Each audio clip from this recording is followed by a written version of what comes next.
আসসালামু আলাইকুম এভরিওয়ান, আশা করছি সবাই অনেক অনেক ভালো আছেন। আল্লাহর রহমতে আমি অনেক ভালো আছি। তো আজকে হচ্ছে ঈদের ছুটিতে বাড়িতে যাচ্ছি। ভিডিওটি ঈদের আগে করা, সময়ের অভাবে ভিডিওটি এডিট করা হয় নাই, তাই আজকে ছোট্ট একটি ক্লিপ এডিট করে আপলোড দিয়ে দিলাম। তো আমি এখন জয়দেবপুর রেলওয়ে স্টেশনে আছি। লেট করে স্টেশনে পৌঁছানোর কারণে একটা ট্রেন মিস করেছি, তাই আমাকে বেশ কয়েক ঘন্টা অপেক্ষা করতে হয়েছে। এখন মনে হচ্ছে একতা ট্রেন আসবে, আমরা এখন ট্রেনের অপেক্ষায় আছি। আর একটু পরেই ট্রেনটি জয়দেবপুর রেলওয়ে স্টেশনে পৌঁছাবে। ফাইনালি দেখতে পাচ্ছেন ট্রেনটি আসতেছে, আমরা একটু পরে ট্রেনে উঠবো। দেখা যাচ্ছে ছাদে অনেক যাত্রী উঠছে। আজকে প্রচন্ড রোদ, ছাদে যারা যাবে আমি কনফার্ম তাদের 12টা বেজে যাবে। হোয়াট এভার, ব্যাপার না, সবাই এখন অন্যরকম ফিলিংসে আছে। তো আমরা এখন ট্রেনে উঠবো। গাইস, ট্রেনে ওঠার পর যা হয়েছে কিছু বলবেন না, খালি দেখতে থাকেন।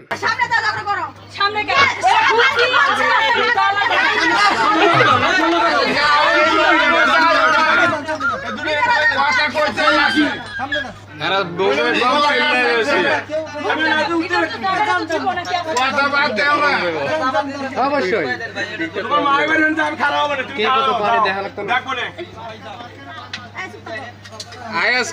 থামছে তাহলে নাকি?